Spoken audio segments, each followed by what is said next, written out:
Good morning and सलाम आप सभी को आज की सुबह का गॉड मिनिस्ट्रीज़ की ओर से। और मैं पास्टर अनीश मसीह आप सबको ग्रीट करना चाहता हूँ और बहुत आनंद की बात समझता हूँ कि खुदा बाप ने मुझे मौका दिया है कि आपके साथ मिलके आज की सुबह फिर से उनके वचन को बांट पा रहा हूँ। आज खुदावंद का वचन नीति वचन की किताब उसका 27वां बाब और उसकी 8वीं आयत में है।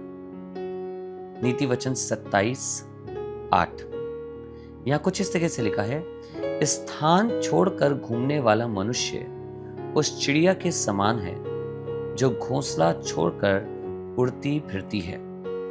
As a bird that wandereth from her nest, so is a man that wandereth from his place. एक ऐसे जन के विषय में बात कर रहा है जो अपनी जगह से निकलकर इधर उधर घूम रहा है। उस जगह पे जहां खुदा बाप उसे रखना चाहता है, जहां खुदा बाप उसे ठहराना चाहता है, जहां पे बोना जाता है, इधर उधर जब वो घूमता है तो वो खतरे में होता है, बड़ा नुकसान उठाता है, बड़ा लॉस उठाता है। और कारण सिर्फ ये है क्योंकि उस स्थान को छोड़कर वह घूम रहा है जिसमें परमेश्वर ने उसे रखा है। परमेश्वर मुझे और आपको एक नियुक्त स्थान पर रखता है और अपनी मर्जी के हिसाब से हमें आपको चलाना चाहते हैं। वो जरूरी है कि मैं और आप उनकी आवाज को सुन के चलें, जो भी स्थान हो, दूर या पास।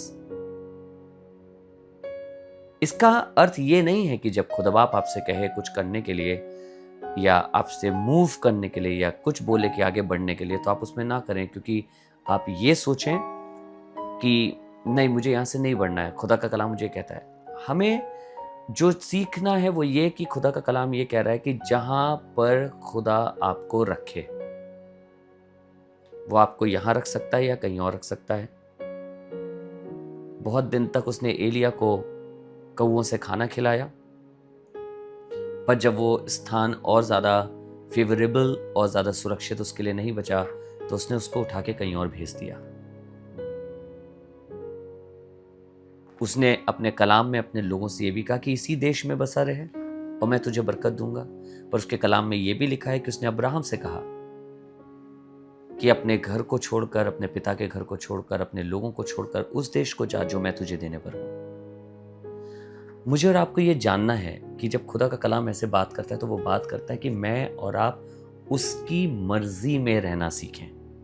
जहां पे भी खुदा बाप रखा है, जहां आपको नेस्ट दे रहा है, जहां आपको रहने की जगह दे रहा है, जहां आपको कीप कर रहा है, जहां पे आपके लिए उसने सेफ्टी बना रखी है, जहां पे आपके लिए इंतजाम कर रखा है, वहां पर खुदा बाप जब आपको रखने की कोशिश करता है, जब रखना चाहता है तो इसलिए क्योंकि वहां पे आप सेफ हैं। ऐसी जगह को मुझे और आपको नहीं छोड़ना है।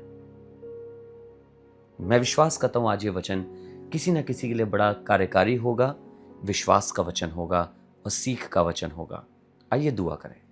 प्रभु, धन्यवाद करते हैं कि आप हमें रखते हैं, हिफाजत से रखते हैं, अपनी करुणा को, अपनी दया को हमारे ऊपर बना के रखते हैं। प्रभु धन्यवाद, आपने हम सब के लिए स्थान रखा है। आज ये दुआ करते हैं हम में से हर एक व्यक्ति आपकी आवाज सुनकर अपने उस स्थान को पहचाने और उस स्थान में रहे।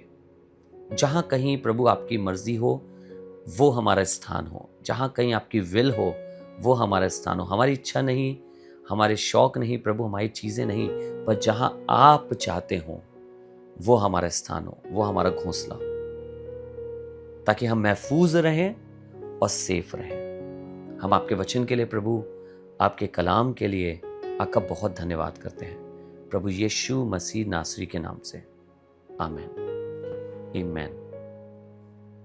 God bless you. आइए एक साथ मिलकर ए हमारे बाप की दुआ करें। ए हमारे बाप, आप जो आसमान पर हैं, आपका नाम पाक माना जाए, आपकी बादशाहत आए, आपकी मर्जी जैसे आसमान में पूरी होती है वैसी जमीन पर भी हो। हमारी रोज की रोटी आज हमें बख्श दीजिए। जिस तरह हम अपने कसूरवारों को माफ करते हैं, हमारे कसूरों को भी माफ करिए। हमें आजमाइश में ना पड़ने दीजिए, परंतु बुराई से बचाइए, क्योंकि बादशाहत, कुदरत और जलाल हमेशा आपका है, आमीन। God bless you. परमेश्वर आप सबको आशीष दें।